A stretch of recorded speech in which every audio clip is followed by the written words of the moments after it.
Durante la quinta generación de consolas, y más precisamente hablando de la PlayStation 1, pudimos ver el nacimiento de varias franquicias que cautivaron al público gracias a sus increíbles historias, excelente jugabilidad y gráficos vanguardistas. Puntualmente, hablando del género survival horror, tuvimos unos cuantos lanzamientos que por momentos nos dejaron pegados a la silla y por otros nos hacían saltar de la misma. Para mí, sin duda alguna, en este selecto grupo de juegos nos vamos a encontrar títulos como Resident Evil, Silent Hill y por supuesto Alone in the Dark. Si bien existieron otras joyitas de este género, por lo pronto quiero que nos quedemos con estos que te nombré. Esto básicamente porque cuando nos ponemos a hacer memoria decimos, a ver, Silent Hill lanzó un solo juego para la Play 1, Alone in the Dark lo mismo, y Resident Evil sacó 4 juegos y decidimos contra el Survivor. Y esto me genera bastantes inquietudes. En pleno 2024, ¿por qué nadie habla de Alone in the Dark? ¿Por qué las otras franquicias no solamente anunciaron juegos nuevos sino también remakes de los clásicos? Pero principalmente, ¿en qué momento se fue toda la mierda para el viejo y querido Alone in the Dark? Así que amigos y amigas, en este video, primero vamos a arrancar como siempre, viendo un poco de historia.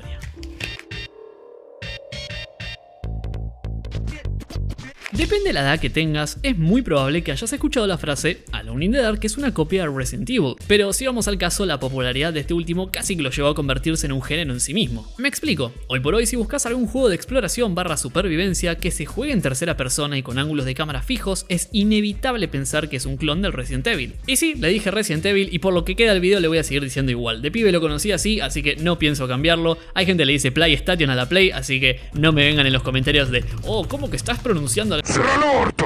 Bien, estaba diciendo, lo loco acá es que en realidad Alone in the Dark fue el primero en establecer todas estas cosas que te digo, con lo cual el que lo terminó copiando acá fue Resident Evil y no al revés. Es más, vos fíjate que ya desde los primeros momentos del juego nos encontramos con estas cositas que te fui diciendo. Ángulos de cámara fijo, un diseño de una mansión con 2 pisos, una banda sonora que acompaña hermosamente bien al juego y demás pequeñeces como un inventario, puzzles, armas, entre otras cosas. Y permitime recordarte que por más rústico que se vea este juego, data del año 1992 y el primer Resident Evil llegaría recién 4 años después, en 1996. Y creo que no está de más decirlo, pero durante estos 4 años también tuvimos la salida de Alone in the Dark 2 y 3, además de un pequeño juego llamado Jack in the Dark. Pero bueno, este casi que ni lo cuento porque era material publicitario. Así que sí, antes de que saliera Resident Evil ya tuvimos 3 juegos de Alone in the Dark y una demo, aunque no les obliga, el mejor puntuado por Metacritic de estos 3 sería el primero con un 9 sobre 10, seguido por el segundo con un 7 sobre 10 y finalmente para completar esta trilogía original, el tercero con un 6 sobre 10. Dicho esto, Infogrames, la empresa encargada de desarrollar estos juegos, se encontraba en una encrucijada. Por un lado porque, independientemente de tu valoración para con estos juegos, la crítica especializada cada vez parecía más y más desconforme con ellos. Y por otro lado también recordemos que solo estaban disponibles para PC, que si bien esto no tiene nada de malo, tengamos en cuenta que el concepto que tenía la gente sobre las computadoras por aquel entonces era que, en esencia, servían más que nada para trabajo de oficina. A ver, vos imaginate que Windows 95 llega al mercado recién para cuando Infogrames lanza el último título de la trilogía. Esto te lo digo porque la interfaz que tenía ese sistema operativo era mucho más amigable con el usuario. Pero si hablamos de algo amigable, es imposible superar a la PlayStation 1, consola a la que solamente tenías que meterle el disco y prenderla. Nada de instalaciones complejas, equivocarte haciendo algo, ni mucho menos tener que configurar un joystick. Debe ser por todas estas cosas que la empresa la vio con muy buenos ojos y se dispuso a crear un juego que saliera para la misma. De esta forma, en el año 2001 fuimos agraciados con Alone in the Dark The New Nightmare, la cuarta entrega de esta saga y la primera en ser estrenada en la PlayStation 1. Que dicho sea de paso, este juego en realidad se trata de un reboot de la franquicia, es decir que la reinician y todo lo que aconteció antes no tiene injerencia sobre la historia.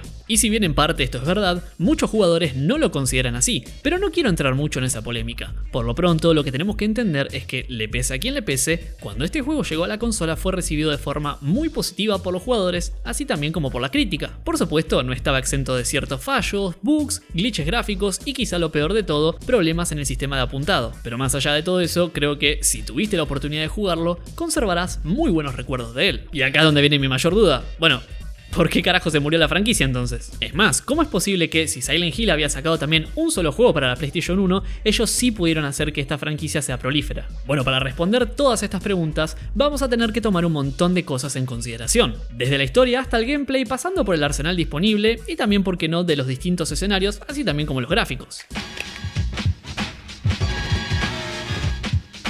Bien, primero vamos a arrancar por la historia, algo que muchas veces pasamos por alto, sobre todo si somos chicos, ya que, bueno, prácticamente queremos agarrarnos a tiros con cuanto enemigo se nos cruce. Te digo más, capaz que te pones a jugar al Resident Evil 3 y casi que, sin leer ningún documento, podemos abrirnos paso a los tiros por Raccoon City y terminar el juego sin muchas más complicaciones. No le prestamos mucha atención a la historia en sí, sabemos que hay zombies y otras cosas que, bueno, por más que no sean zombies, las tenemos que cagar a cuetazos y ya está. Pero algo distinto pasa con Alone in the Dark, donde para mí la historia sí juega un papel fundamental.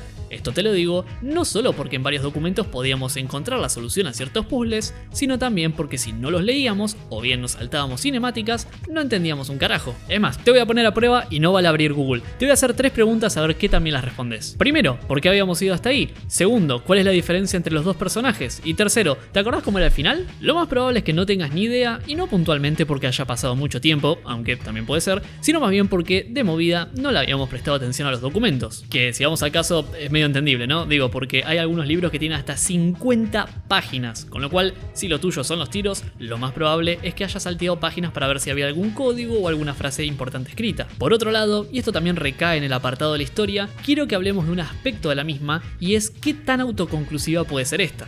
A mi entender, una de las principales ventajas que tenía Alone in the Dark por sobre las demás franquicias es el simple hecho de que la historia no necesariamente tiene que expandirse sobre sí misma, ya que esta puede ser autoconclusiva. Fíjate que durante los primeros 3 juegos de Resident Evil básicamente nos topamos con el virus, conocemos conspiraciones y todo termina en una explosión magistral. Pero ya el cuarto juego inicia diciéndote que el primer enemigo que nos cruzamos no es un zombie, y a partir de acá podríamos decir que todo fue un ejercicio mental para ver cómo seguían perpetuando la historia, tratando de darle algún tipo de sentido, pasando de zombies a armas biológicas y mambos rarísimos. Pero por contraparte, Alone in the Dark puede ser autoconclusivo con cada juego y aún así repetir personajes si quisieran. A ver, Edward fue a la isla para investigar por qué se murió su amigo, Aline fue con la excusa de descifrar unas tablas, aunque su principal motivación era conocer a su padre. Pero cuando todo el juego termina, tenemos el caso cerrado y ya está. Si en otro título quisieran ir a investigar algo falopa en el Tíbet, ponele, podrían repetir protagonistas con la excusa de que había buena química entre ellos, o directamente descartarlos y poner otros personajes con una historia creada específicamente para ese juego. Y esto también está copado porque nos brinda la posibilidad de tener enemigos nuevos con cada entrega. A ver, sí, Edward Carnby es un investigador paranormal, entonces un poco estamos condicionados a encontrarnos con este tipo de situaciones, pero podemos establecer que el juego tome lugar en un barco, en una mansión o en un edificio abandonado, ya que la historia y los enemigos los vamos a adaptar a nuestro gusto. Por eso sostengo que Alone in the Dark tiene esa ventaja a comparación de Resident Evil, sin embargo, no fue bien explotada. Y ese problema no era solamente exclusivo de este título, es más, en la PlayStation 1 también había salido un juego de los Expedientes Secretos X,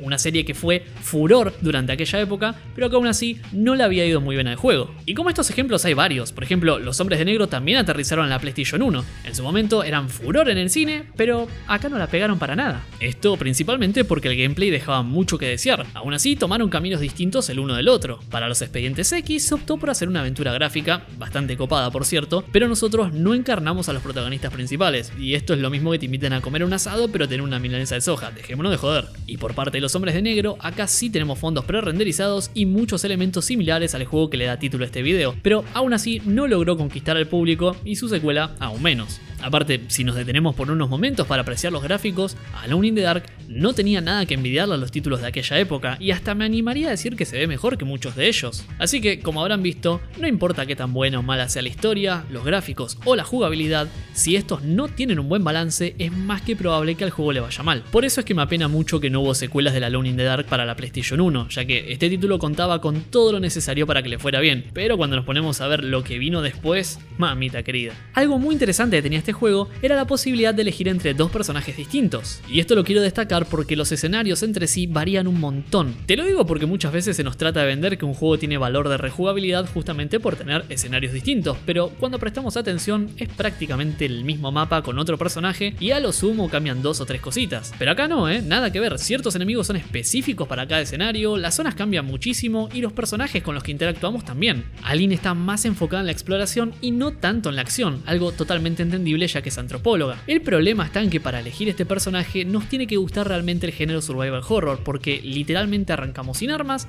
y la mayor parte del tiempo la vamos a pasar yendo de acá para allá resolviendo puzzles y encontrando llaves. Que dicho sea de paso, tuve que rejugar el juego porque sinceramente no me acordaba cuál era la diferencia entre ambos personajes y debo decir que me gustó bastante la campaña Lane. Lo interesante es que, al contrario de la exploración, Edward ya arranca con un revólver y de doble cañón, algo que de movida marca el tono que va a llevar la aventura. Como ya les dije, ambos personajes son disfrutables e independientemente cuál elijamos primero, es un placer revisitar la historia con el otro, ya que la integración de ambos escenarios es prácticamente perfecta y nos ayuda a entender la perspectiva del otro personaje en un momento determinado. Ahora, hablemos un poquito del arsenal, un aspecto que muchas veces se pasa por alto, pero que considero que es realmente importante. Acá sucede algo muy interesante, y es que al tener un revólver con 2 cañones y una escopeta con 3, las balas que gastamos van de pares o tríos. Me explico, si yo agarro una caja con 30 balas de escopeta, puede parecer un montón, pero en realidad solamente podemos disparar 10 veces, ¿entendés? Un cartucho por cañón. Y si tenemos en cuenta que algunos enemigos caen disparándole 3 veces, ojo, no apretando un clic y que salgan 3 disparos, sino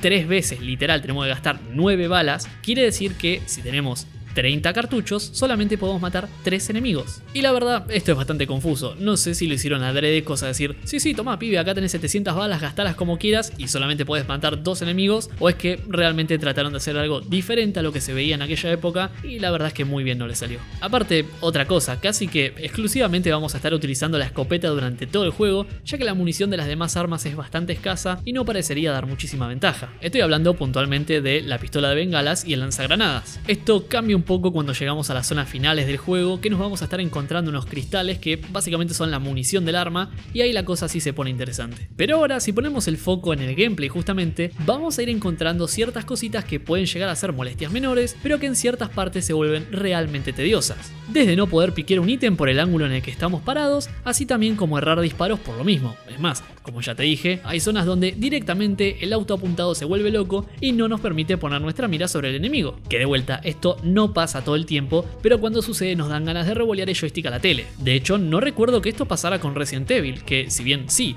puede llegar a tener bugs, no eran tan molestos como estos que te dije, porque sumado a todos estos problemas también puede pasar que cuando vemos un objeto y lo queremos agarrar, no estaría detectando muy bien en la posición que nuestro personaje está apuntando, lo cual nos lleva a movernos de un lado para el otro tocando todos los botones a ver si lo podemos piquear de alguna manera. Pero dejando de lado todos estos problemas que, si bien sí, pueden parecer un montón, la realidad es que el juego era súper disfrutable. Ahora bien, ¿puede ser que en algún momento haya algún tipo de resurgimiento?